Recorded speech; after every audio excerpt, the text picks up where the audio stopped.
Hey, folks, this is Rebel Rousing Rich Bergeron, Ladies and gentlemen, the tornado Penny Pennica. And psychic contact, which is fifth of all politics. and it's Lucky Ready for a 13. busy weekend. Lucky 13 Yes, for it is. Tony It's tomorrow. September. Wants that special day. We gotta send him a birthday cake. Thank you.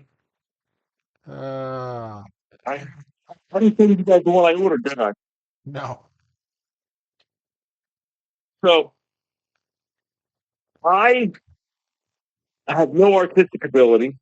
Let's get that out of the open right now. And they have that artificial intelligence, which is good because I only have natural stupidity. So, but I'm creative. I come up with these idiotic ideas. And sometimes I get them to work and sometimes I don't.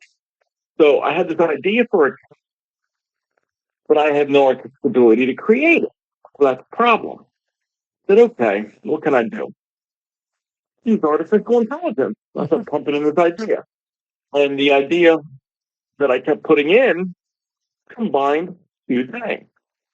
Combined tornado and it combined Friday the 13th. Mm. And a couple of them generated out. Some of them looked really corny. Some of them looked okay. And one I thought, whoa, this is really banging. I couldn't, the vision I had in my mind wasn't coming out for whatever reason. But I found one was pretty cool, the tornado, and it had the Mason hockey mask, like actually coming out of the tornado. Nice. And then it had like cut in it and it had blood, and like blood was going through the tornado. It was pretty banging. So I made it into a design and I ordered the cake. I emailed them the design to do like that edible print or whatever to put on the cake. Right. And they called me and said, we can't use because it's the actual Jason mask. It's copyrighted. I said, shit. I said, okay. I said, I had a couple days free you because I was using different computers to use this artificial intelligence. So I tried up another idea. The vision I had the first time came out because I changed Jason mask to just hockey mask. And I was hoping it wouldn't be the modern hockey goalie mask, which is like a big helmet looking thing. I wanted the face mask looking one, the Jason looking one, like the old school 70s one. Right. And came out.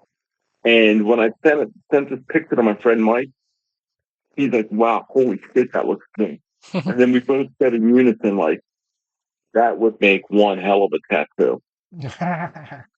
I'm gonna send it to you. So I did it, and then I put printing with it, which says "Happy Birthday, the 13th Tornado." And the way it does, it's like funnel cloud, actual mass part of the wind rotation. Nice.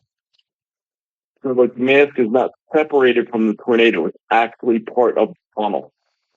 You're gonna give the Friday the 13th people ideas. Yeah, They're I'm gonna looking at it. I'm like, oh, they're this gonna might end up align on with my the skin producers of sooner than Twisters later. and create their own movie now with that logo.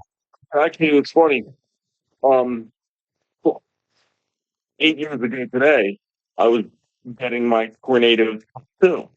And part of the reason I did this was because a friend of mine told me how painful it was. Mhm. So I had finished getting the 9-hour dog tattoo on my chest, and which I was ready to get when it was done. And then I said, it'd be really cool, the tornado going down my rib. Who would that be? My friend Joey is like, I don't know, bro.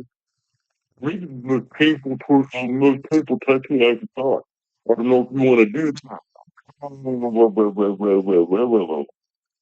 The rib? Yeah. You don't think I can do the rib?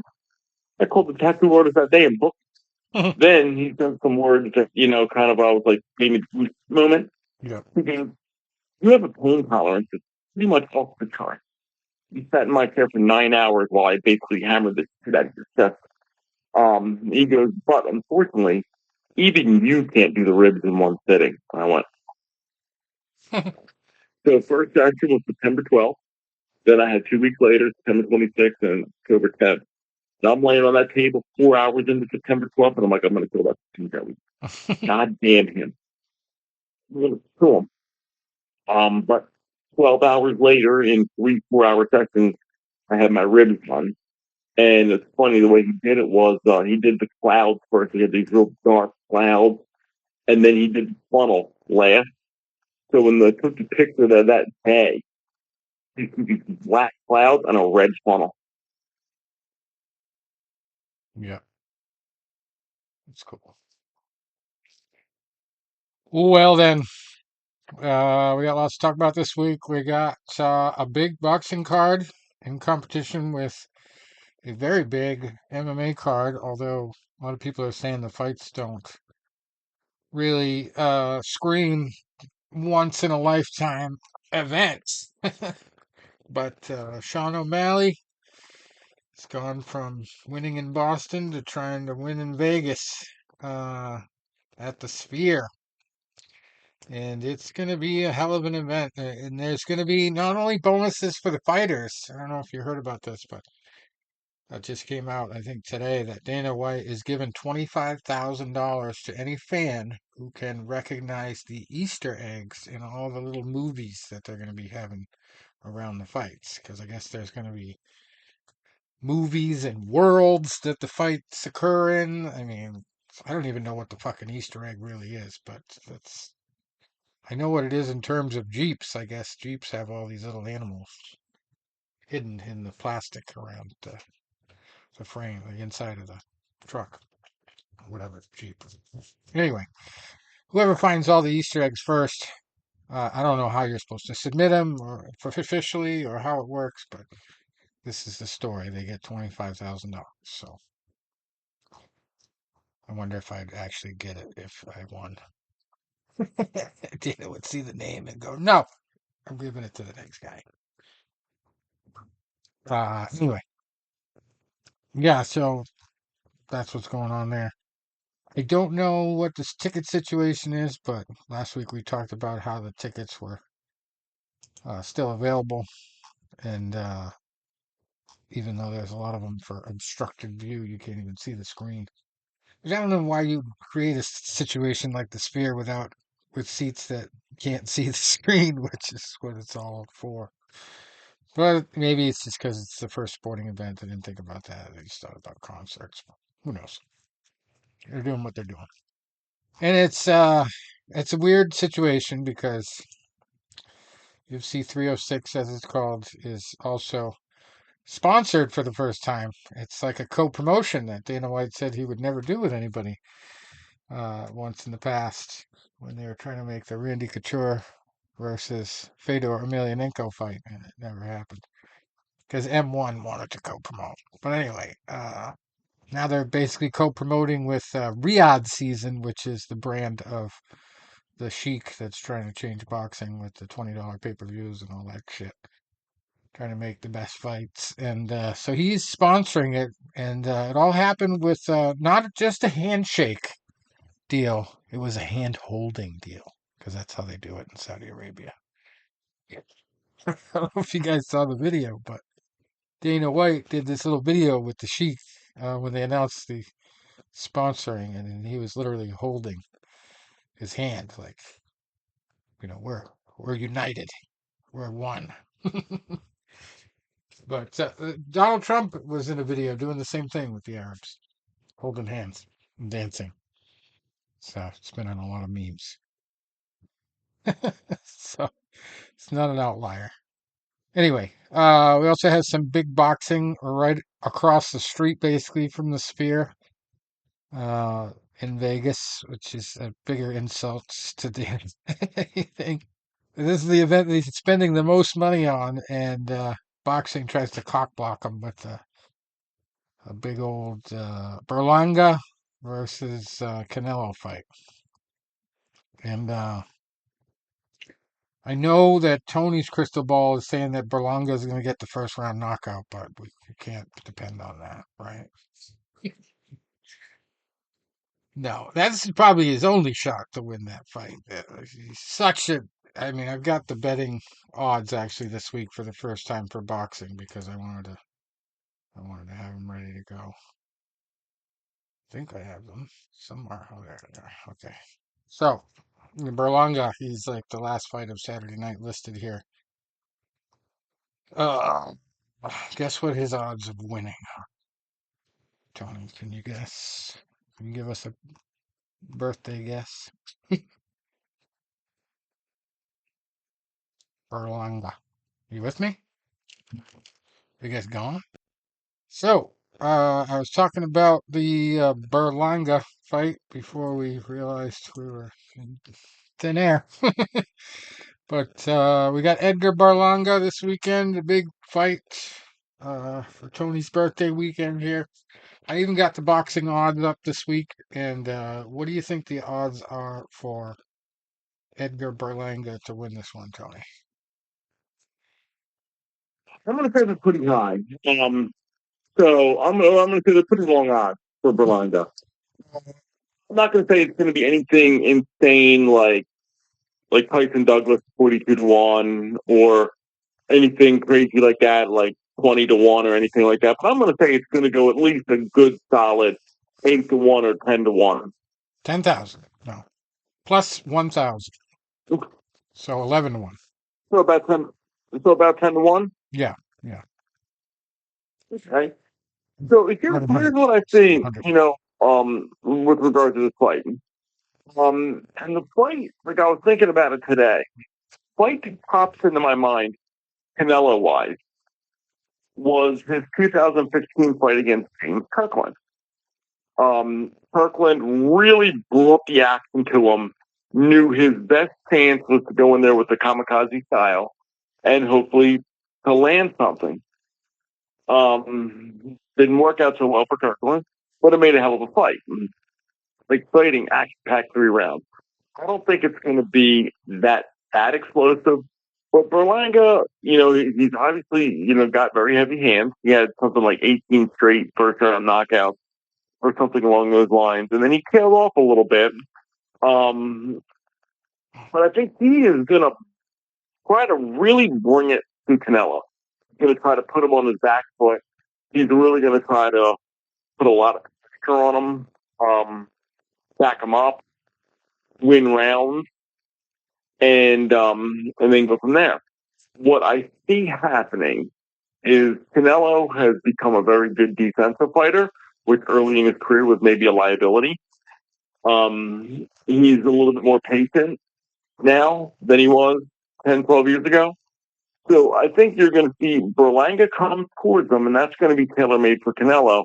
He's going to allow him to use the body movement and set up counterpunches.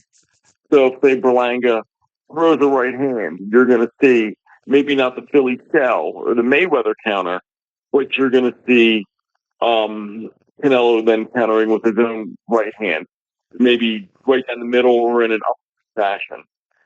And I think this fight, like I said, won't be as short and explosive as the James Kirkland fight was, but I see the beginning being action packed, and then Canelo starting to gradually take over around the fourth, fifth, and I think by the eighth, the rest were going to be stopping the fight. So, Yeah, Canelo, Berlanga has to come out. Kill or be killed, I would think. yeah, Do something early because he's really pissed Canelo off. Canelo's as mad as I've ever seen him. I mean, the trash talk that is going, Berlanga just said yesterday, I'm not afraid of his power. I spar with heavyweights. He's nothing. Wow. Canelo never been knocked out. Talk about confidence. Berlanga Yeah. had 16 first round knockouts to start his career. I don't know if that's some kind of record, but it must have been close to one. and that wasn't a record. Actually, the record was a kid out of Philadelphia by the name of Tyrone Brunson, who I think had 18 straight. I knew there was an 18 in there. Yeah, but I don't know if even Tom's crystal ball could ever predict that Berlanga would get a first round knockout here. That's got to be astronomical. Well, there are levels to the game, okay, and that's where if Berlanga was knocking all 16 guys out. I mean, if all of a sudden he found out there are guys that it wasn't gonna be that easy. Yeah, I do remember watching his first decision win. on ESPN back in 2024 here,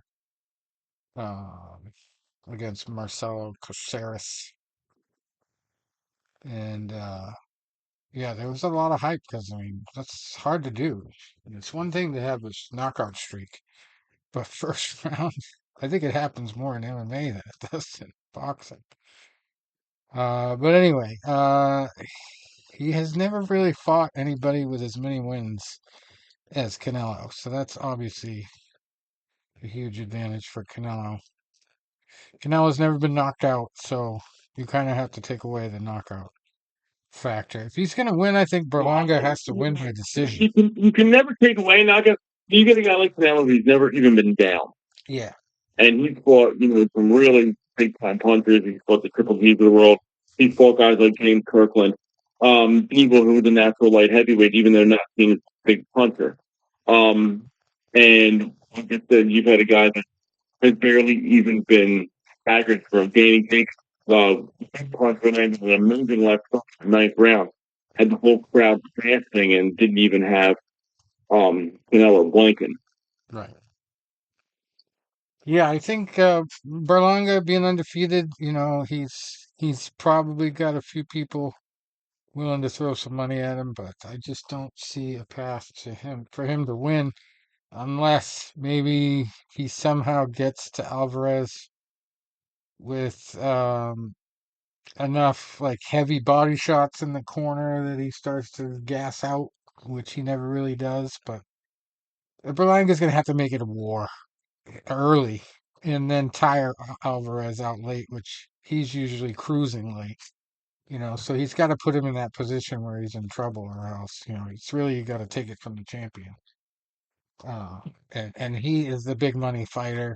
Nobody wants to see him lose right now, except his opponents, of course. But Yeah, he is definitely the favorite here for a reason. He just controls fights. He is like the definition of ring generalship.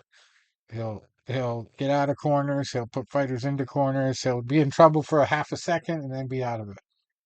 So, I mean, he's very talented in that respect, but you can never, like Tony said, you can never count out a young, hungry fighter like Berlanga. And he's ranked number 6 in the world. And you got to give Berlanga credit for really, really trying to build the gate. I mean, he did everything he could build that gate. Yeah, he's trying to get into his head too. So he's definitely Yeah, confident. You got to give him that. you, and Canelo will get old someday, Right. and that thing's going to be gone. But I don't see it happening Saturday night. First round knockout? No, Tom. It's not happening. It would be nice Yeah, though to see Saul Alvarez finally get a knockout after so many decisions. To really put a statement on this, if he's that pissed off, he really should go for the knockout himself. Because I don't think you want to let Berlanga hang around with that kind of knockout power, even if he has been kind of fighting bums to get most of those knockouts, or at least, just preconditioned opponents. So we'll see, but yeah, his last knockout came against an 18-0 fighter in February, Padraig McCrory, and obviously not the resume of Canelo. He's really taken a jump up from 18-0 to 61 2-2. That's quite a jump in competition. I don't know if he's ready for it. Previous to that, the only guy he went to decision with was the guy with the most wins that he ever faced. That was 30-2 with one draw, Marcelo Caceres, the 10-rounder. That was his first of two. No, that was actually his second. Sorry. His first one was an 8-rounder. I do remember that. Demon Nicholson back in 2021. And then the next one was against Marcelo Caceres in Vegas. And he beat him by decision. Very narrowly, 3 points on each card. So I don't know. I think Canelo's got a little bit more skill than Caceres. We'll find out Saturday. But yeah, you got to put if you put 100 down, you'll win 1,100 on on Berlanga bet if he happens to win. And we've also got a great co-main event there. I don't know actually which fight is the co-main event. Is it Arislandi Lara? Let me see. Yeah, Arislandi Lara very interesting point. and who's the other? Caleb Plant is on the card too. Yeah. So there's like two fights Yeah, back to so, back that could be main events. They're both 12 rounders. Arislandi Lara versus Danny Garcia. yeah, take a look at the Lara fighting Danny Garcia. Now, Danny, hasn't been very active lately. I'm looking up his record right now, and this is Danny's first fight in over 2 years. His last fight was a majority decision win over Jose Benavidez Jr. He did say Which that he was going was to take some time off. July of 22. Before that was a fight in December of 20, a decision loss unanimous to Harold Spence. So you're looking at a guy here who only really had one fight in the last almost 4 years. Um, so, and the question is, Danny's not a spring chicken anymore. It's interesting to see, with the layoff, is it going to rejuvenate him, or is it going to, even more rough on him? Then you take a guy like Alexander Lara, 30-3, 18 knockouts, tall, lanky southpaw. He's a guy that 41 years old, that his way of fighting is basically to neutralize the other guy. I mean, he's he had the last really he had three actually straight knockout wins, which is pretty impressive. He had a One one round fight he knockout knocked over out. Thomas Cornflake Lamana. That was in 21. He had Gary Spike O'Sullivan. He stopped him in 8 rounds, winning every round in the process. And then back in March, he knocked out a guy named Michael Zarafa in 2 rounds. So is Lara trying to sit down on his punches a little bit more? Once again, he's going to be doing that against a fighter like Danny Garcia, who's never tasted the canvas, not once. And he's fought some big punches like Steve Thurman, Errol Spence is a good puncher, Sean Porter, some guys that can, crack a little bit. Um, so I think you're going to see here is Lara's going to come back. He's going to try to, use Danny's rush against him and just keep him at bay. That's Lara's best chance. Use those long southpaw arms to keep Garcia at. Garcia is, really have to get in there and, make it a fight. And we can't give away rounds, especially like the early and middle rounds. Yep. Well, I have very personal experience with Arislandi Lara. He has only 3 draws, and I witnessed one of them in person at the Cosmopolitan back in 2011. And I rode the elevator up to the arena at the hotel with none other than the guy famous for the bloody shirt, Tony Weeks, the referee Mm-hmm. of that fight. Before I knew he was going to be assigned that fight. But yeah, that was a pretty crazy one. That was Carlos Molina. That was his very first draw. And it was just a lot of wins before that.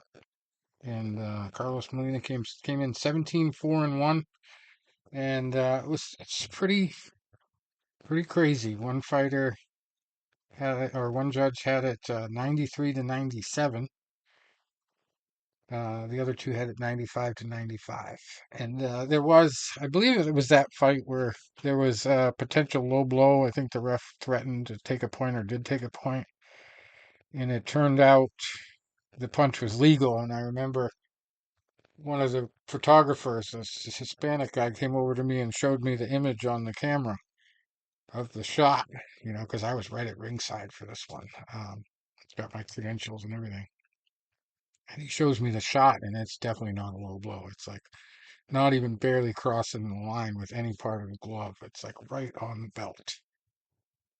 So, and above it. And so I was like, oh man. So that really decided the draw, I believe, was that point that was taken away. I think, and Arislandi Lara was pissed. because he definitely figured he won that fight. A lot of people in the state did too. But yeah, there was a low blow that was ruled a low blow that never really was. Kind of changed the course of that fight. But Lara is just putting together some very impressive wins. And if you look at who he's lost to, they're no slouches. You've got Jarrett Hurd when he was 21-0. It was a split decision loss. And just the fact that he has draws against the people he has draws against. I mean, Carlos Molina, not so much, but guy that was undefeated 15-0. Brian Carlos Castano was his other draw. He's got one split decision loss to Saul Alvarez. Sound familiar? And then a majority decision. That's funny. Never a unanimous decision loss. It's all majority decision and split decisions. But Paul Williams, of all people, how about that name? 39-2 at the time in 2011. So he's really only lost to true legends of the game. And if you could call boxing a game, which they don't, they call it the sweet science for a reason. Okay, but Danny Garcia, he's got that Philly blood, like the UFC's main card winner last week. I forgot to tell you last week that Sean Brady was from Philly. That's crazy though. We'll get to that later. Anyway, so Danny Garcia is coming off a majority decision win over Jose Benavidez Jr. A unanimous decision loss to Errol Spence before that. And his last knockout was against Adrian Granados, who was 20 wins, 6 losses, and 2 draws was his record. And he was winning all cards before that. 7th round knockout. He's also got some pretty impressive losses on his resume, but, unanimous decision losses to Spence and Sean Porter, and a split decision loss to Keith Thurman, who was undefeated at the time. I mean, he went for a long time without having a loss. To that was his first loss to Keith Thurman, 2017. And he's just kind of sprinkled them in. So I mean, it's a very well matched fight. The odds are pretty close. We've got let's see, Aristondi at negative 270, so he is favored. I guess you kind of have to favor him because he's more active, and he does have a little bit better resume, I think. But Danny Garcia is a live dog, if there ever was a live dog. And sometimes that rest helps you. So, it's not always ring rust. Sometimes it's ring rest that you really need. And he had some issues with depression that he talked openly about and all that. And, some of that comes with concussion issues. So maybe he really needed to let his brain rest because he's been in so many wars. And it'll be good for him. But we will definitely find out. For sure. We got Caleb Plant versus some guy named Trevor McCumbee. I've never heard of. And accordingly, he's very high odds against him. Cool. You got Plant off a unanimous decision, relatively competitive unanimous decision, David Benavidez back in March of last year. So we had the TKO loss to Alvarez in 21. Then he had that knockout win over Anthony Durrell in 22. Then he had to play with David Benavidez, who lost unanimous decision. So this is his first fight in about 18 months. Trevor McCumbee, 28-0. Can't say I know much about him. 21 knockouts. I'm looking at his record now to see if I see any names. One fighter I do see on there is a guy by the name of Jesse Nicola, who's a journeyman fighter. But I saw Jesse's fight in person. That's how I know him. I've seen him. Tom, that might have been the card you might have been with me at. I think you might have fought on that card. Yeah. I'm looking it up right now just because my curiosity got the best of me. And that would have been 2013. And Number of 2013. yeah. he was not on that card. So I'm looking where I saw him down in that's where I saw him. I saw him down in Philly. Played a guy by the name of DeCarlo Perez. Fight got pretty ugly. There was a lot of bad blood during the fight. Um, that's where I saw him fight. So I don't think I've seen him since. I'm if he's fought anywhere near Philly since. Dang his cream or dang his. Yeah, one fight in Philly which looks like got pretty ugly. He was mouthing off some fans. Lost a unanimous decision, and um, you know that's crazy. Okay, I just knew the name, and now I kind of remember seeing that fight, and I remember the Carlos Perez, of course. Uh, but looking at some of these records, I really don't see anybody else I know. And Stephen Journeyman's on there, like Vincente Martin Rodriguez, 41-13, Rodolfo Esquiel Martinez, 44-10, Jesse Nicklaus, 27-8. This is the fight where he needs to make that step. This is the perennial crossroads fight where you've been fighting a lot of your C-level fighters, your senior D-level fighters. Now it's time to step up to a good solid B in a guy like Caleb Plant, but once again, a guy that could be with his best days behind him. So this is a case for Plant to, take an undefeated fighter's L, and then this is a chance for McCumbee to add a world title name to his ledger. Right. And the last fight I just want to mention on here is Stephen Fulton, and this is his first fight in over a year since his bad loss to Naoya Inoue. And Inoue over in Japan really, really took Fulton apart, stopped him, and I mean not just stopped him, but he aggressively picked. And so now Fulton's making that return fight, and we gotta see how much that loss really affected him. And he's fighting a guy by the name of Carlos Castro, who's 30-2. So once again, nice little crossroads fight. Castro's not a big puncher. He only got 14 knockouts in his win. Had two KO losses in 2022, which were his last losses. Excuse me, split decision loss, and then a TKO loss, Brandon Figueroa. No shame in that. So that'll be a pretty interesting little scrap there. Right. So Stephen Fulton is a negative 1,000 favorite. Carlos Castro is plus 550.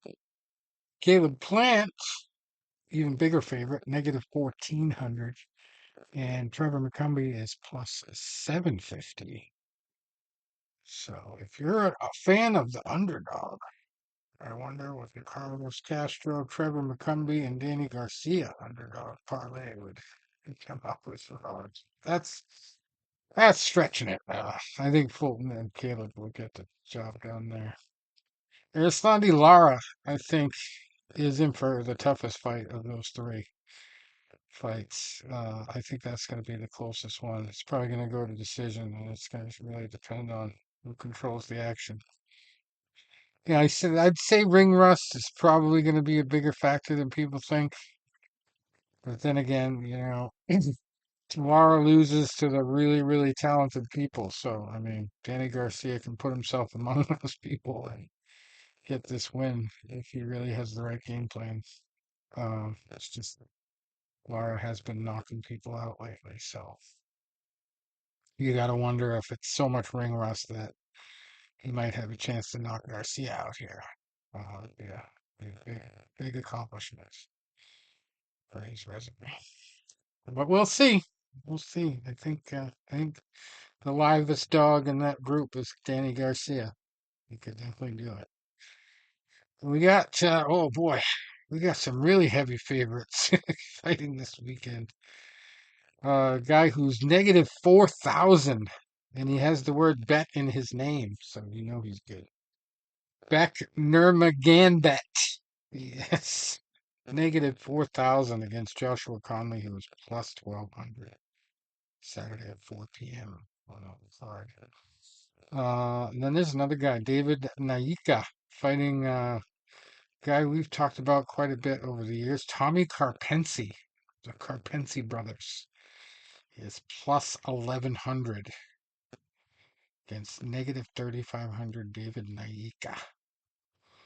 Thomas Matisse, also fighting this weekend. He is plus 235 against Eduardo Hernandez. Minus 310 there. That's kind of a close odds fight, considering the rest of the slate. Yonli Hernandez versus Jose Charles, also on the betting odds sheet here. Yonli 3,000, negative 3,000. Boy, gotta bet a lot of money on him to get any back. Jose Charles, his opponent, is plus 1,000. And we got Lawrence King, and as you expect with a guy with a name like King, he is the favorite. Negative 2,000 against Vaughn Williams, who's plus 850. And then Royman Villa, negative 700 against Ricardo Salas, who's plus 425 there. So yeah, that's most of those fights. Most of the good fights are all on the Canelo card. So it's pretty interesting. Obviously, it's Mexican Independence Day weekend. Saul Alvarez always wants to fight on Mexican Independence Day weekend. So the UFC had to know something like this was going to compete with them this weekend. So they can't really accuse Saul Alvarez of manipulating the situation by having his card there. It is what it is. Oh, did we lose you guys? So anyway, I was saying that it is Mexican Independence Day weekend, so I don't think Dana White should have figured that he would have it exclusively to himself over there at the Spear.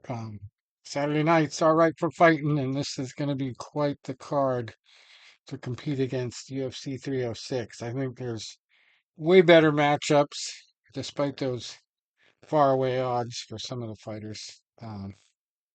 We might see better fighters than we think we're going to see. But most of those odds I just read off are for all for the T-Mobile Arena fights there this weekend. Let's see what else we've got. We've got somebody's always got to go fight somewhere. Anyway, Eduardo Hernandez is on the zone against Thomas Matisse. Hernandez 35-2, Matisse 22-3-1. And we got Sergio Mendoza Cordoba on the undercard there. This one's going to be in Mexico. So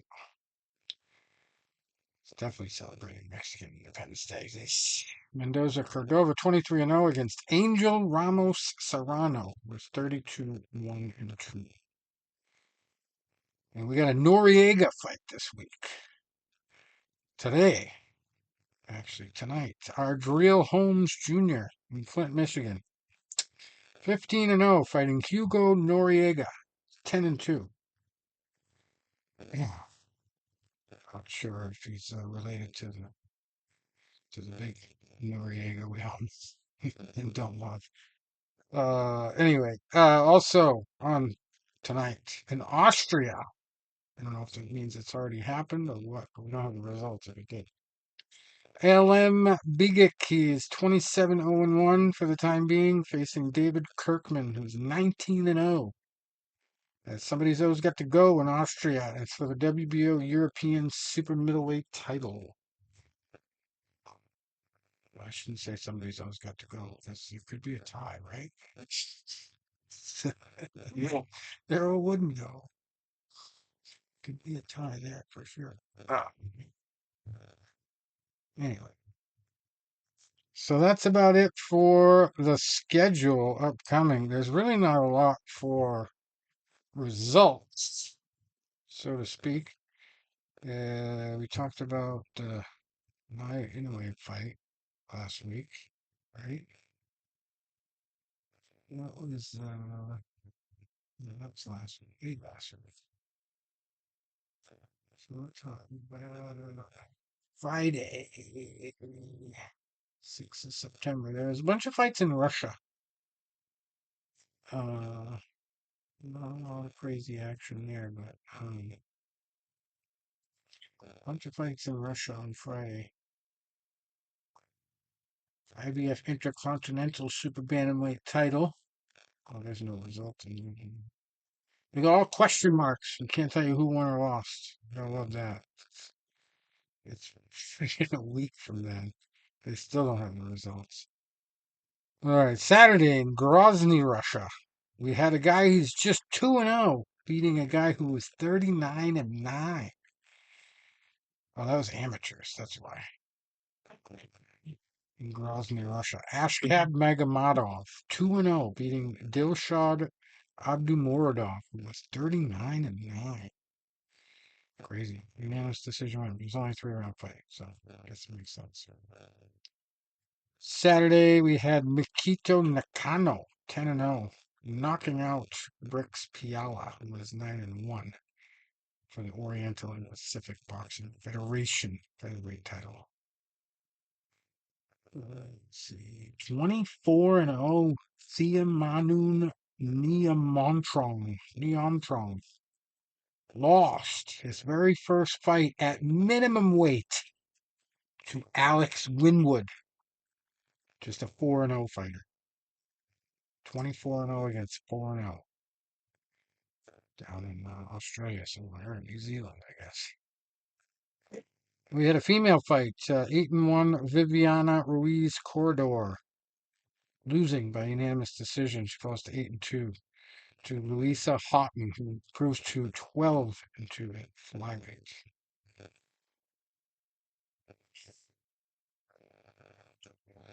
What the hell is WO? Win WO. Do you know, Tony? Worn out? Worn out or without? I would say without. Nikita Rostenko winning by WO against Teimuraz Sarov, 17-4. Oh, Rostenko, and that's 15-2. walkover. Walker.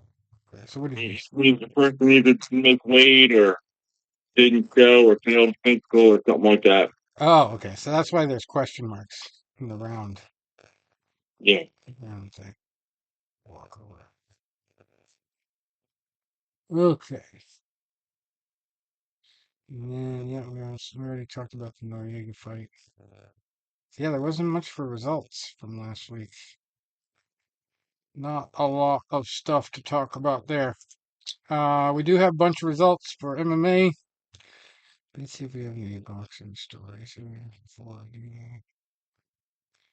Let's just check. Boxing. Ryan Garcia. Oh boy. Gotta love it when he's still in the news every day and he's not even fighting.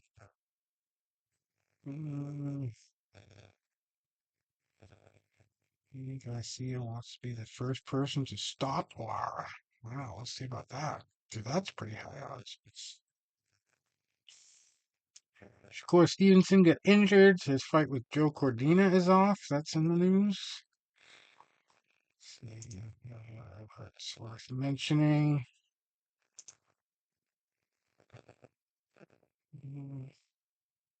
What do you know? There's a headline about Hearn being impressed with Berlanga's confidence. Eddie Hearn.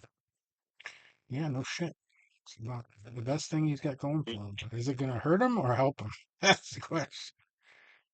It might hurt him.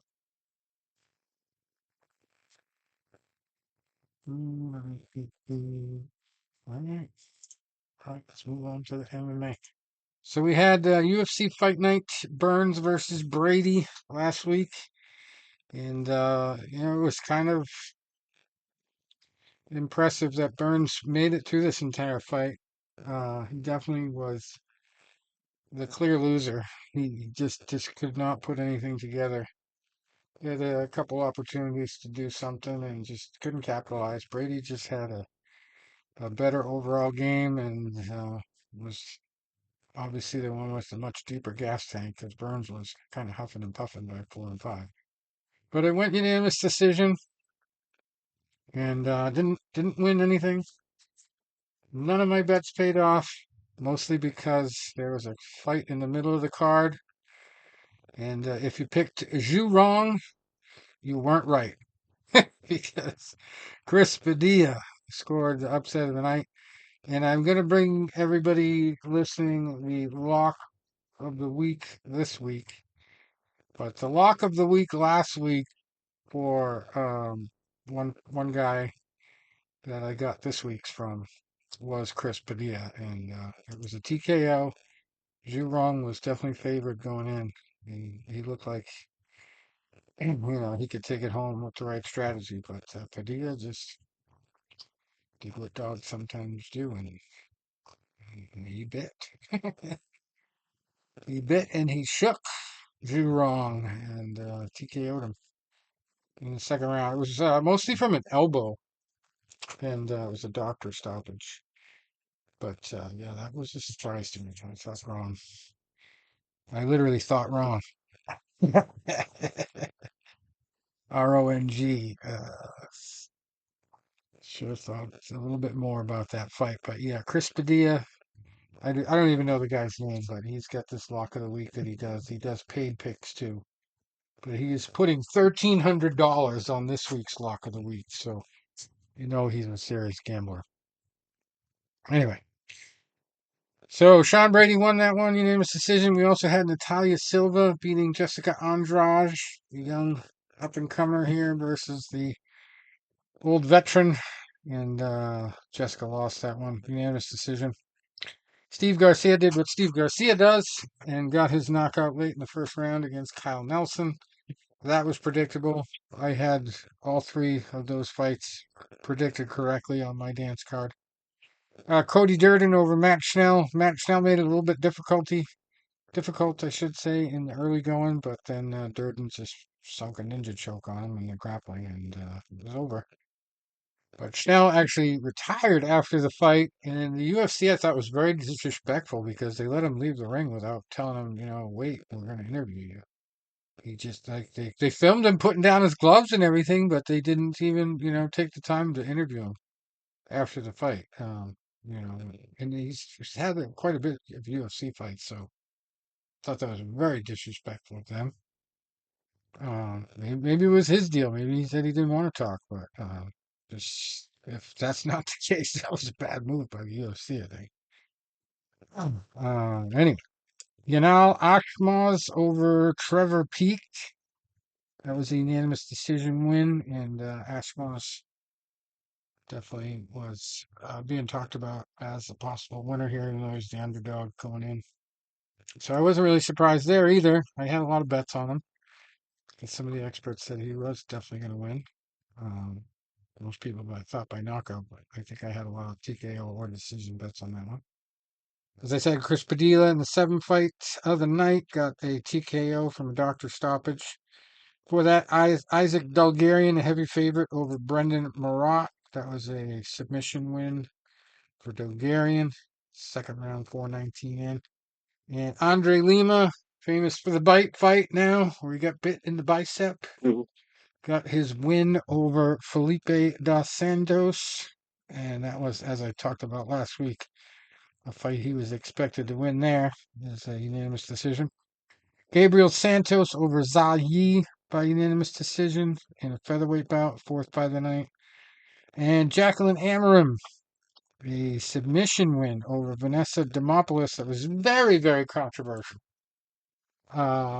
Vanessa was flipping out after the fight because she apparently believed that Amarim was holding on to her gloves while reaching for the submission, which is illegal. If you put your fingers in the gloves, it's illegal. But the replay seemed to show that her hands were outside the gloves. I mean, there's nothing wrong with holding on to your gloves as long as you're not in the gloves. So I think Demopoulos just had a phantom, basically feeling of that. Didn't really realize that it wasn't her fingers in the gloves. But even if it was, I mean, doesn't get called, you still have to keep fighting. So you gotta defend that. But anyway, I don't think it's going to get overturned or anything like that. And Amarim by submission was one of my early bets in a bunch of parlays, so I almost got it if I just picked Padilla. Anyway, Andre Petrosky also expected to win and did win over Dylan Budka. That was probably the easiest bet of all. It was a unanimous decision. Nathan Fletcher beating Zigomantis Ramaska. I really was pushing for Ramaska, but Fletcher really showed his durability. Took him a little bit over a minute into the second round to get an arm triangle choke and just proved his grappling ability and his durability as far as taking punches in the early going. And Ramaska just totally could not keep up with the cardio. Just totally gassed out. And although the UFC didn't make me any money last week, Bellator Championship Series did. And it happened on a 6-fight parlay. All money lines. And most of them were negative money lines, but I just happened to pick the right underdog. A plus 270 Newman. New man. And he is a new man after he got the win. Jordan Newman over Imam Aliyev. Unanimous decision win at middleweight, right smack dab in the middle of the card. But I also picked Ashley Thiner in the first fight of the night. That was the lead off, and she beat Asia Cortez, Aysia, she spells it, by knockout in the second round, 3 minutes and 11 seconds in. I didn't get that technical. It was just a money line bet there. And I didn't bet this one, but heavyweight Josh Hokett beat Sean Rose by first round armbar submission, which is 2 seconds left in the fight. I didn't watch any of these fights. I just watched some later action. Bryce Meredith at bantamweight also beating Jonathan Makaluli by rear naked choke. First round, 3 minutes and 15 seconds in. And then the next bet that I had on my card was a money line bet on Kokori, Masayuki Kokori at welterweight, beating Herman Tirado by body kick and punches. 2 minutes and 54 seconds into the third round. And then, as I said, Newman beating Aliyev. Then we had Zora Arvazian over Yancy Medeiros by unanimous decision. I did not have anything in that one. Let's see what the next one was. Sumiko Inaba over Mackenzie Stiller. That was a knockout in the second round, 4 minutes and 25 seconds in. I did not have anybody in that one. We did have Aaron Jeffrey to win over Douglas Lima. That was a unanimous decision, so it was a good money line bet. And then Lorenz Larkin over Levon Chokeli.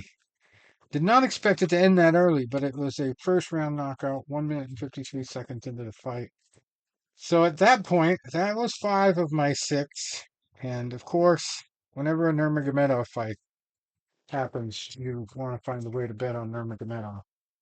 And it doesn't help, or it does help when he's 18-0 and has already fought the guy. Or no, I don't think he's fought the guy before.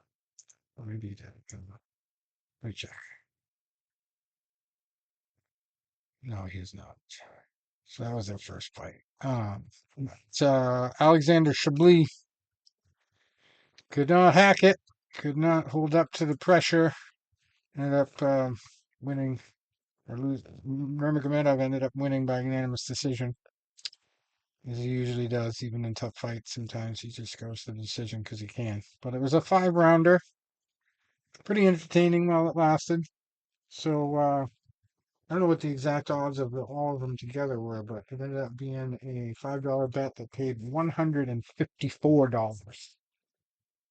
And this was both fights, both the UFC card and the Bellator card, were on the same day, which doesn't happen often. Usually Bellator and PFL are on Fridays and UFC's on Saturdays. It's going to happen again this weekend, but Bellator's on earlier because they're in London, so you can start watching fights around noontime if you want to watch the Bellator action first this weekend. But yeah, that was a pretty nice win, especially because I won another 150 plus. I think it was 160 something on a baseball parlay. Good stuff. I think it actually even involves the Phillies, if I remember correctly.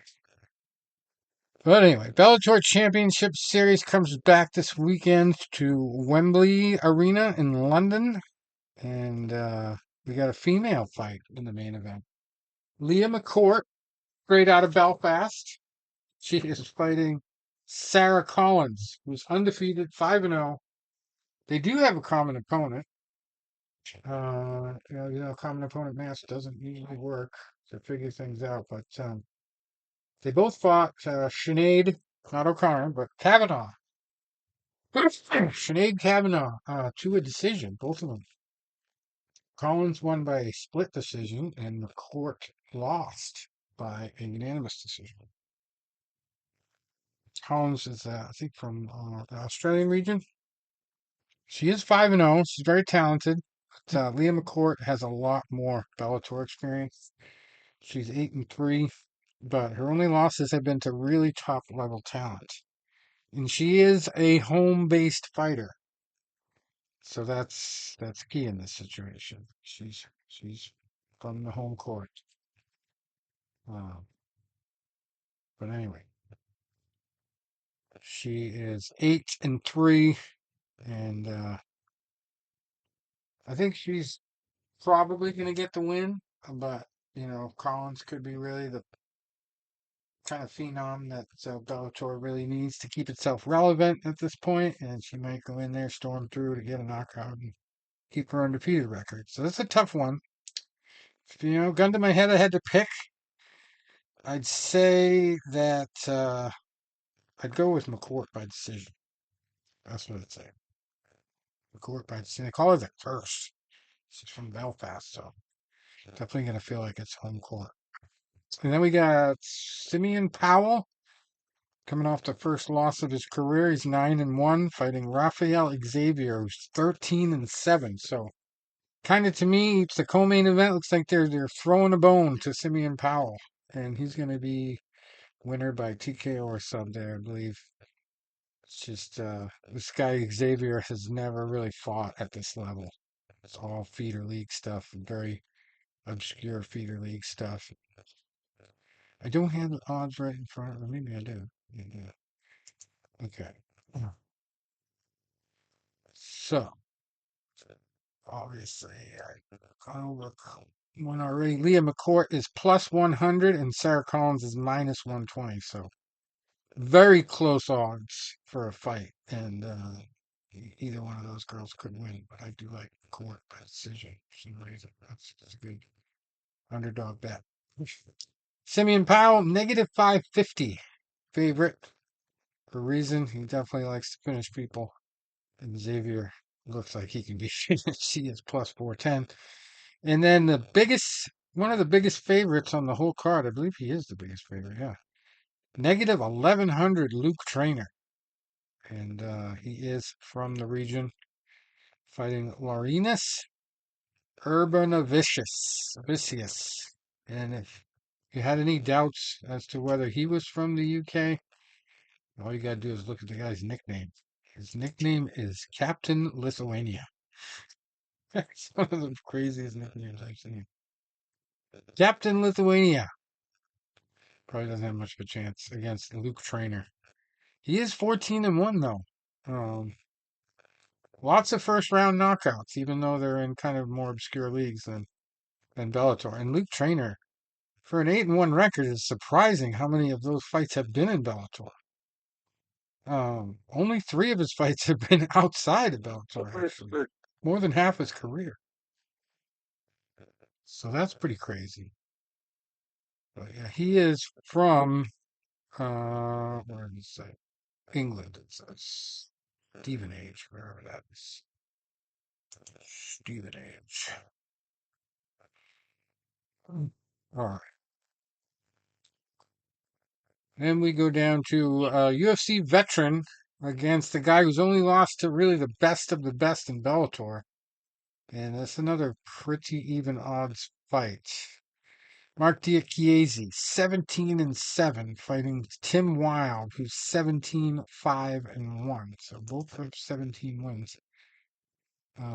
Diakiese is negative 192, so he's the favorite, probably because of all his UFC experience. Even though he had a lot of losses in the UFC. Tim Wild is plus 160, but definitely a very live dog there. I like his chances a lot. And somebody's always got to go in MMA in the sixth fight of the night, and this one was very, very tough to predict. Um, just like the Diakiese fight, I'd call it like a 50-50 type situation. You might want to stay away from both of these bets. But Archie Colgan 10-0, and Manuel Souza is 11-0. And yeah, it's a tough fight to call. Colgan does have the higher level of competition. He's got more Bellator experience, but Sousa is just knocking people out and looking good doing it. And both of them, if you got to pick one side if you're going to go for this. The best bet for either guy is TKO or decision, I think. Uh, but I really don't want to pick that one. Easy too. And then the rest of the fights going down the line, we've got a good one with Mike Shipman, 16-4, against Islam Abdul Basit Siaya. And I don't have no pick for that, but he is 16-2 at middleweight, so that's a fight with a couple guys with a lot of good experience. Looks like a great matchup on paper. And we got a 175-pound catchweight fight between Stephen Hill, 7-1, and Joseph Luciano, who is 8-2. And Sheeran Clark also on the card looking for win number 10. With a name like that, I'm almost guaranteeing he's Irish. He's fighting Tuomas Gronval, 12-7-1. So I think this is set up for him to win this year. He is from Ireland. No shit. Who would have thunk? Yes. He has 5 submission wins and 1 knockout with 3 decision wins. And he's coming off 2 straight submission wins in Bellator. Both of them sort of late in the fight. And yeah, looks like a submission or decision type bet here. He's another one. He's fought his entire pro career in Bellator. And he's only 9-0. It's tough to do. Make your debut in an organization like that. All right, so that's the Irish fight of the night. Darag Kelly, 6-0 at lightweight, fighting Dmitry Hertsenko, who is 9-0. It's just somebody who's always got to go fight too. And even in the first fight of the night, we got one. Iman Almudaf, 4-0 against Diana Silva, who is 3-0 featherweight to lead off tonight. Let's see what else you have. Okay. Tim Wild, as I was talking about, against Mark Diakiese. I just wanted to mention his nickname, Tim Wild. They call him the Experiment. And he is also a home fighter, so that might play into his motivation to get this win. His one recent loss is to Manuel Sosa, undefeated, who I just talked about being in a tough matchup himself. But he was before that on a pretty long win streak, not winless, from 2019 all the way up to 2023 last year when he beat Mike Hamill by knockout in the 3rd round. And he ran into Manuel Sosa, who knocked him out in the 1st round. But before that, he really, only lost to the toughest of the tough, Brent Primus. He submitted him by Gogol Plata in the 1st round. And then it was way back to Cage Warriors before he had another loss. He's been in Bellator for about 10 fights, it looks like, almost. Tim Wild, very live dog in that one. And we go to the big Sphere event. And I don't know how it's going to translate to TV with all these extra features and, the bells and whistles that they got at the Sphere. But they might end up making more on pay-per-views than they make on seating. Seating troubles keep up. But anyway, we have UFC 306 Noche UFC, very heavily focused on celebrating uh, the Mexican Independence Day holiday.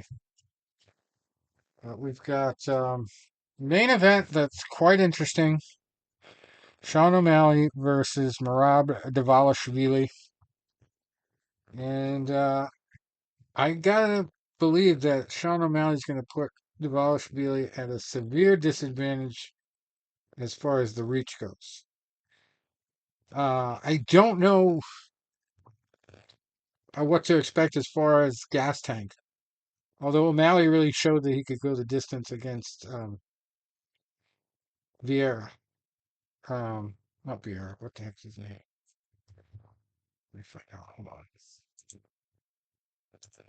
Marlon Vera. Yeah, Vera. Yeah, Tito. Cheeto.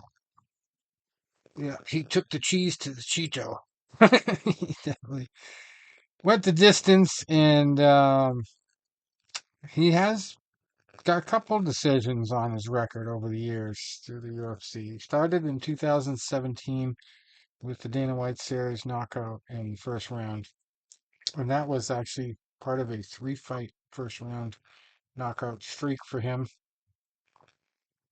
And then he got his first unanimous decision against Terrion Ware in the Ultimate Fighter 26 finale back in December of 2017. I mean, he's really been mowing through everybody except for that one fight against Marlon Vera where he got TKO'd in the first. He had another 3-fight TKO streak, so they're all in the first round. And the no contest. And then he's had 2 decisions and a TKO since that. So he's looked good. He looks pretty dominant, and he's got this power of self-belief that he can really do anything. He believes he can box with the best of the boxers in boxing. Like, he wants to fight Stevenson or anybody that's at the top of the boxing world. He thinks he's going to go right to the championship with 0 boxing matches. I don't know. Ngannou can do that kind of shit, but I don't know about O'Malley. Just hasn't really proven himself yet, I think, in boxing. His striking Well, is good. he good chance he's going to catch him coming in. Rob is just a machine, though. His Right. cardio's nuts. So I think he's a live underdog. Oh, definitely. So, I have 2 different bets suggestions on this one. If you like Marab, if you think that his cardio is going to be the key to the win, and he's going to, be all pushing him up against the fence and trying to wrestle the entire time and succeeding and getting a lot of takedowns, then you're probably going to want to bet Merab Dvalishvili by decision. He's got 13 of them to go with 17 wins. 4 of his losses, 3 of his 4 losses are by decision. So maybe to go the distance would be a very safe bet. You don't have to bet on either guy just to go the Yeah. distance. But Dvalishvili by submission or decision, I think, is the best way to go, even though he does have 3 knockouts. I don't think his strategy is ever going to be, hey, let's stand in the middle of the cage and slug with Sean O'Malley. You might get a ground No. and pound knockout. That would be a bad move. Yeah, he might get a ground and pound knockout, but I really doubt it. He's had 1 knockout in like the last 2 years here since his Yeah. last loss. No. I think we know this is one of those old school style matchups. Right. Very clear. O'Malley on the feet, Merab on the ground. So if you like O'Malley, And, go ahead. O'Malley's hard to finish, but I'm telling you, this Merab guy, he's been the ever-ready bunny. Yeah. So I got a good feeling about him. One of the most impressive things I saw with Dvalishvili is like there was this complex of pools in Vegas somewhere, and they filmed him swimming underwater, like over the span of 3 different pools, all lined up. It's just nuts. How long he could hold his breath. And I know he's a pretty heavy wrestling type of a fighter. He's very, pressure bust pipes type of fighter. He's got a long win streak, and obviously Sean O'Malley does too. But uh, this is a closer fight than I think they're making it out to be. I think his self belief is good to an extent, but he is just really like. I mean, these guys used to hang out together, which is funny enough, but now they just act like they're mortal enemies. And Sean O'Malley is talking way more trash than Dvalishvili. I mean, Dvalishvili is all business. The only thing that's kind of a red flag here is Dvalishvili did put out pictures of a cut that he suffered in training like a week or two ago.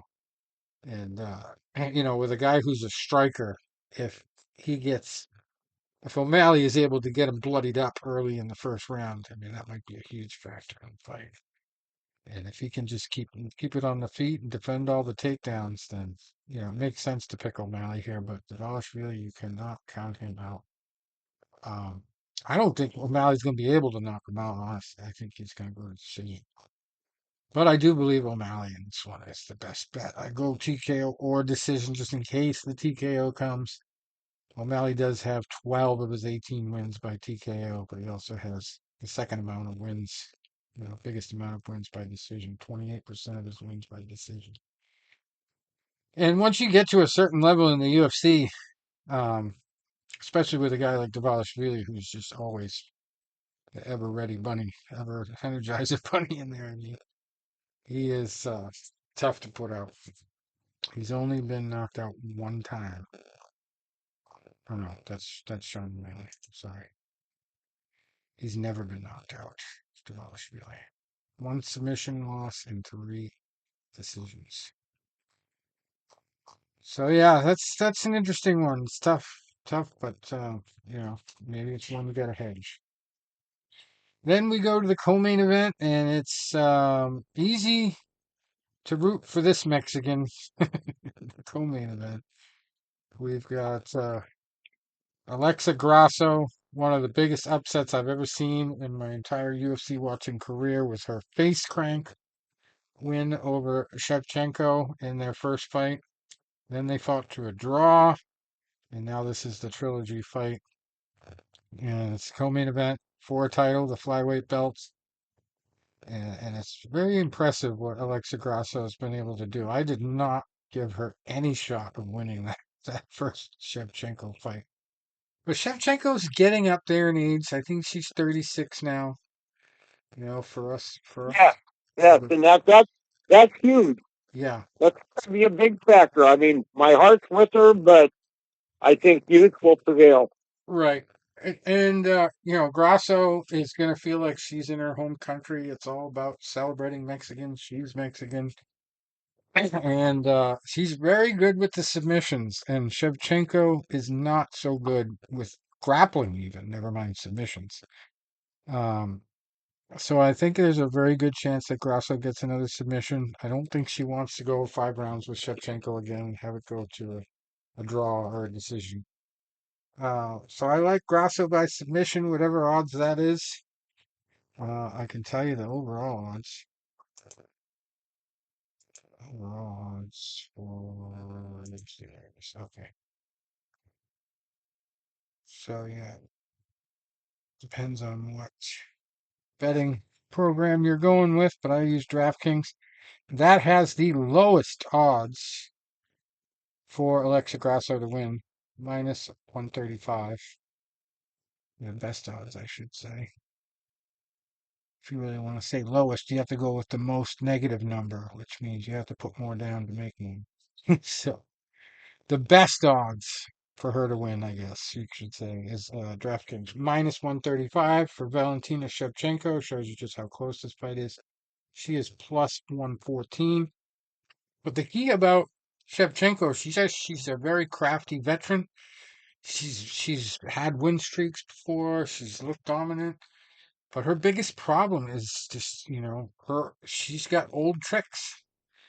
She's not as effective against a girl like Grasso, who knows her with that same style. I mean, unless she completely reinvents her game, she still hasn't got a win against Grasso. She's basically, and Grasso actually hasn't lost a fight since 2019. So decision or submission, I think, is the best bet for Grasso, though I don't think she's going to let it go to decision. But Shevchenko, I don't know. I mean, she does a lot of that spinning stuff that Grasso seems to know when it's coming. And that's really her only gimmick, her only dynamic stuff that she does now. And that last fight was close, but I don't think really Shevchenko had Grasso in any real imminent danger at any point in that fight of losing by stoppage. So I think Grasso has the best chance to get the stoppage. By the way, O'Malley is a negative 135 favorite on DraftKings, and Dvalishvili is also plus 114. So you got two underdogs in the main event and the co-main event with the same exact odds. Winner leaves, both of them. And then we have a real feature fight. Talk about veteran versus up and coming young star. And another up and coming Mexican young star, Diego Lopez versus Brian Ortega, who's also of Mexican heritage, but I think he identifies as American. I think you could say. So this is Mexican on Mexican crime, basically. But Diego Lopez kind of got a little bit exposed in his last fight, I feel, against Dan Ige on very short notice. The shortest notice ever, I think, in a UFC fight. I think the only shorter notice fight period was the guy who ended up knocking out Kimbo in, in place of Ken Shamrock. I don't even know his name, but yeah, that was like 5 hours notice, not even a couple hours. But anyway, yeah. This is one that was supposed to happen earlier, but Dan Ige had to step in because Ortega came down with a sickness or something. Wasn't able to do the fight. But this one's pretty interesting. Ortega is a plus 160 dog, and Lopez is minus 192 odds on DraftKings. And I got to look at this fight as a 50-50 because you have experience versus youth, but you also have a guy who was knocking everybody out and just ran into a wall in his last fight against a guy on short notice. So you got to wonder if the step up in name here is going to even out this situation and make it a Yeah, closer fight. yeah, I would agree because Lopez in that last fight. I mean, to be fair to him, he had all the weight divisions cut. There were so many changes. I mean, he is the young guy on the way up, but Ortega is far from finished. Right. So my best guess would be Ortega by sub. It's probably pretty high odds because he's the underdog, but I mean, he is just so slick with those submissions. He could be getting his ass kicked and just submit the guy. It happens a lot with these Yeah, fights. he's done that before. Yeah. Yeah, So that's what I'd say, and it could be one of those alternate choice bets. Very good chance to win that. That's a safe bet if you do Lopez by knockout or Ortega by submission. That way you got something from each side. But I think those are the most reliable ways for either fighter to win. And I'm more excited to watch that one than to bet on it. I really wanted to see it the first time, but finally it's going to happen at the Sphere. Hopefully they're going to have a barn burner. And then, as I talked about a little while ago, the lock of the week last week was picked. Well, I wish I had the guy's name. I could give him a shout out, but by some guy who's betting 1,300 on this next fight, and it's on Esteban Ribovic, who is actually the guy with a little less experience. He's 13-1 at lightweight, fighting the Mexican Daniel Zellhuber, who is 15-1, has a lot more UFC experience, but from what I remember seeing in his fights, he's not very technical. He just kind of wears people down, and he's very wide ranging as far as his wins. 7 by knockouts, 3 by submissions, and 5 by decisions. Only one loss, too, by decision to Trey Ogden. But he came up through the Contender Series with a fight against Lucas Almeida. That was a decision win. And he's only had one stoppage win in the UFC against Christos Giagos. That was an anaconda choke submission in the second round. And that's Daniel Zellhuber, by the way. It's not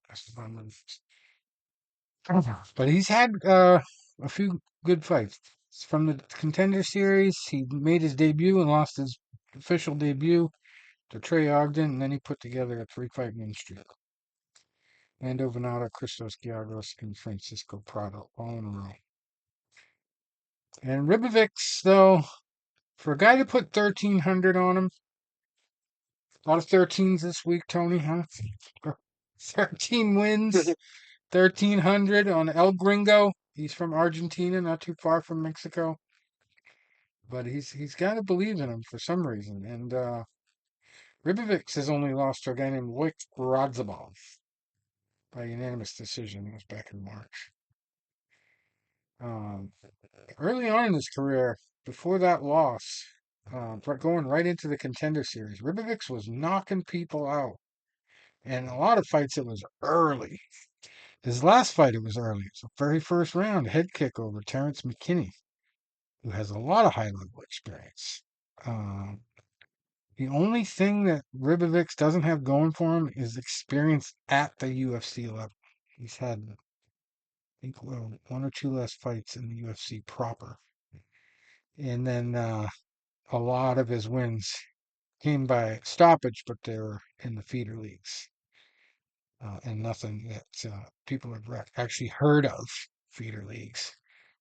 But he does have a lot of first round stoppages, so he is an underdog. So that's a very live dog there. Zellhuber can be sloppy.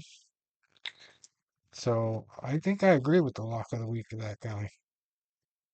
I don't know how much money I put down on it. I definitely won't be putting 1,300 on it. But that's an interesting matchup for sure. I have not really, nothing jumps out at me as far as remembering any of Ribovics' fights before, but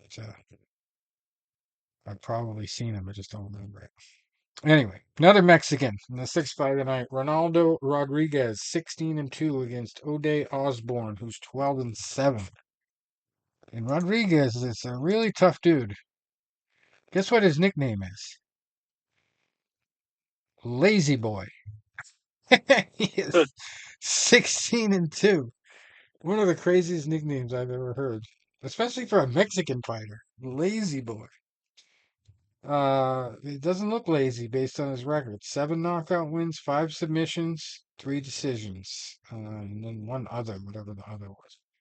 His only 2 losses have come by decision, and he's got quite a win streak going right into his UFC debut in February, beating Dennis Bondar by rear naked choke. Again, this is a situation where the one thing he doesn't have going for him, even though he looks like on paper he should smash this guy, is his UFC experience is lacking. He's only got the one UFC fight and a lot of feeder league stuff. And some losses to guys we never heard of. Whereas Ode Osborne might have 7 losses, but they're all to UFC fighters almost. Um, he's got a couple in the feeder leagues, but one decision and one knee bar submission. He's been submitted a few times, 2 in a row. And Rodriguez has some submissions to his record, 5 of them. So I like Rodriguez. I'd say by sub or TKO. That's the best bet right there. Last split decision he had was in the feeder leagues and against a guy named Victor Moreno, split decision. But he rear naked choked Dennis Bondar in the second round in his last fight. And Ode Osborne, I mean, he could definitely pull out a stoppage win himself. I've seen him just basically blow people out of the water before. Zaruk Adashev took him out in 1 minute and 1 second back in 2022. So he's capable to knock out you very quickly. He's knocked out Jerome Rivera in the UFC too back in February 2021, just 26 seconds. And he's got submissions in the first round. So he might have a chance to get it done quick. But I think this Ronaldo Rodriguez, even though he calls himself Lazy Boy, he's going to do a little bit better than his nickname. So I like Rodriguez by submission and decision. It's kind of like the young lion versus the old tiger here. O'Day's not really retirement age, but 3 out of 4 of his last fights were losses, and they were stoppage losses. So it doesn't look good for his future if he loses this one. The biggest thing he has going for him is the motivation to get that win so you don't get cut. Or you somehow earn yourself a new contract, because he's got to be coming close to the end of his contract. Anyway, that's a tough one to predict. But I got to go with the Mexican there. The hometown favorite, basically, even though it's in Vegas. And then this next one is a very interesting female fight. We've got Norma Dumont, who is 11-2, fighting Irene Aldana, who is 15-7. And on paper, most people would say, well, why throw any money at Aldana? She's got 7 losses compared to Norma Dumont's 2. But we do have the Mexican factor, because Aldana is Mexican. Dumont's not too far from Mexico. She's from Brazil.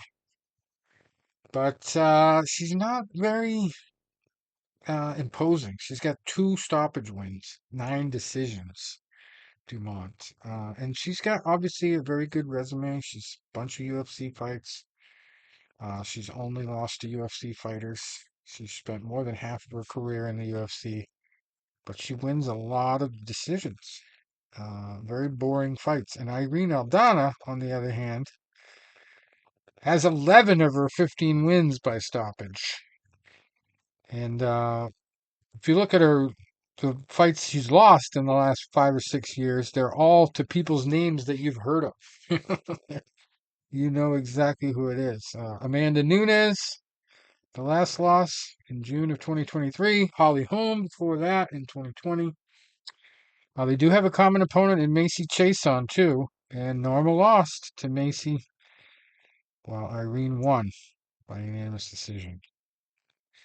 It was a split decision loss for Dumont, so I guess, common opponent math is very slight in Irene Aldana's favorite, but I think just the level of competition she's faced says everything. And she's knocked people out in the UFC. As Norma Dumont really has not faced anybody that impressive and gotten a stoppage. So, Bethe Correia, another Brazilian, she submitted by armbar. Irene did. Lucy Pudilova, she beat by split decision. And just even back in her early days, she fought Tanya Evinger in a 5-rounder back in 2015.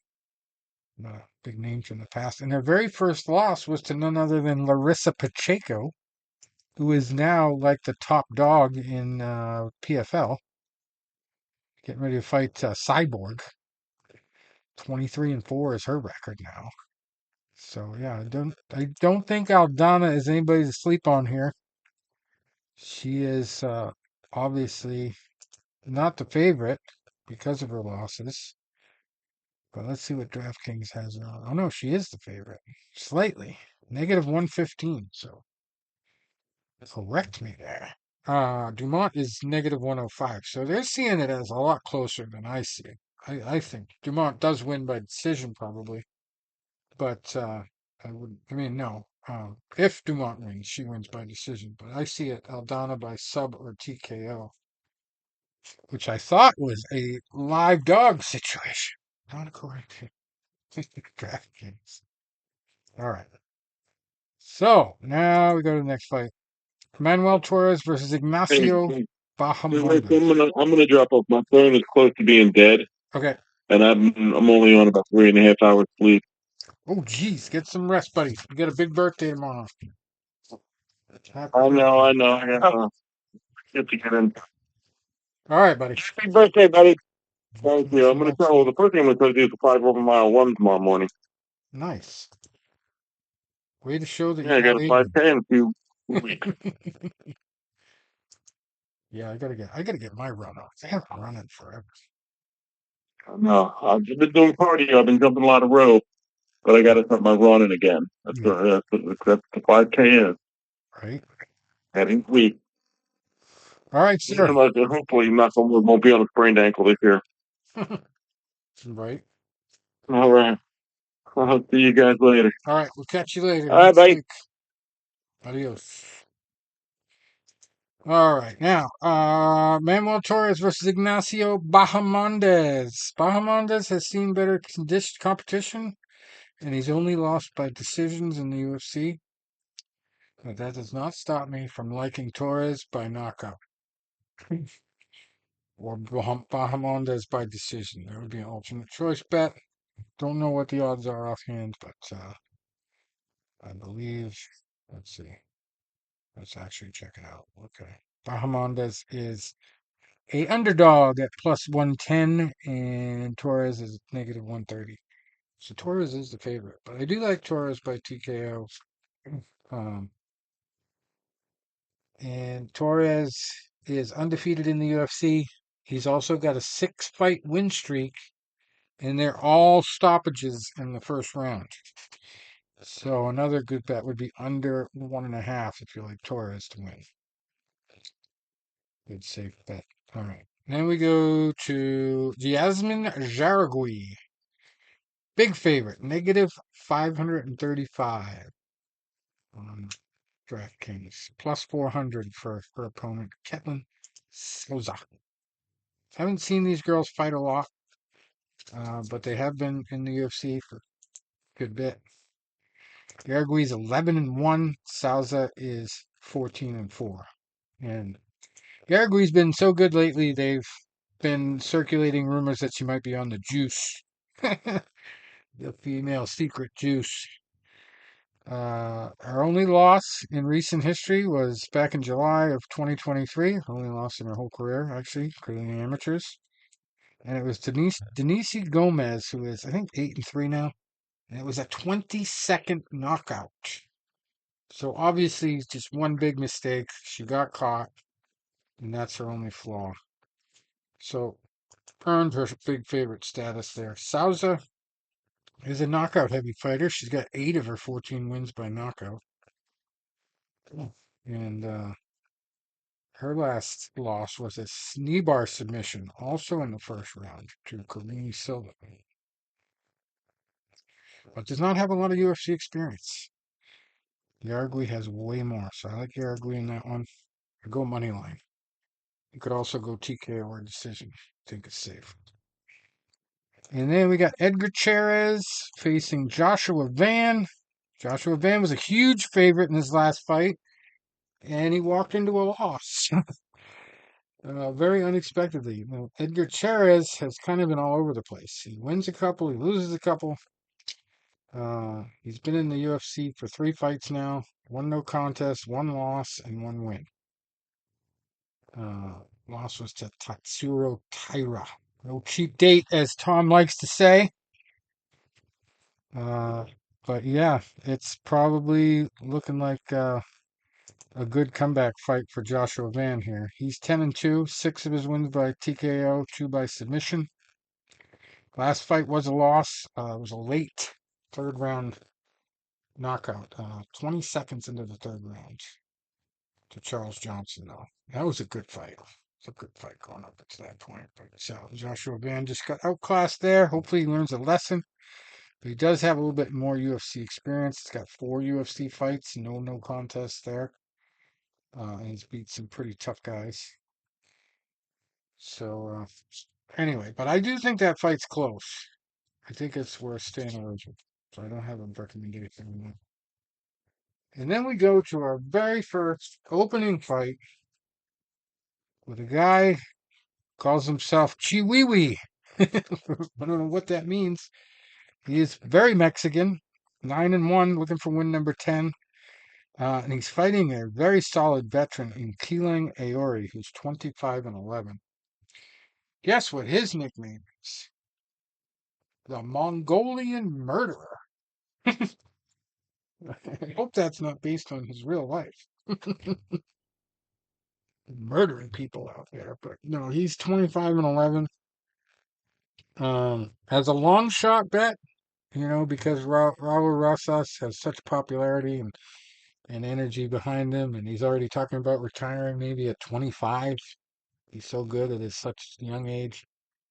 Um, but it's interesting that he's in the leadoff fight now. He's almost gotten to the celebrity level that he should be on the main card. But he's opening the night here at the Sphere. And Keeling Aori, I like him on a long shot bet just to throw money at it because it's going to be such a huge discrepancy. Um, KO or decision for Keeling Aori. And I'm not saying like throw that in a parlay and put a lot of money on it. But put $5 on it. He is plus 700. Is the best odds you can get on him, and that's on Bet Online. DraftKings he's plus 625, and Rosas is negative 950 just on the money line. But I bet if you went knockout or decision, you'd be a little bit more. If you're going to pick Rosas, you probably don't want to go money line because that's just going to be a waste of time unless you parlay it with a bunch of other stuff. So I like him by TKO or decision or TKO or submission. He is very submission heavy in his record. He's only got 10 fights. So that does it. That's the whole damn card. And let's hope I win some money this weekend. I thought when I first started gambling on fighting that it would be easy. Because I know fighting, but boy, sometimes it's very hard to predict what's going to happen. Sometimes you get almost everything right, but it's that one thing you get wrong that screws you. So I hope we don't have any of that this week. I'm betting on a good week. I'm looking forward to these fights. And more importantly, I think I'm looking forward to how they put this thing together because there's been so much talk about this event and once in a lifetime experience. And I hope it's one of those things that I'll be watching for free and thinking I should have paid for it because it was so good. But we'll see.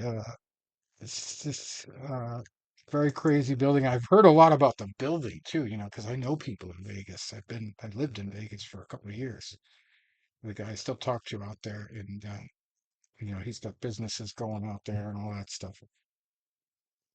So, I've heard all about the construction going on over the years, and it just kept expanding in price and all that. It's been a long time coming for this building to even be there, and it's so technologically advanced that, and the concerts and everything that they've had here have been so successful that they're booked out for like years on events already for their residencies and stuff.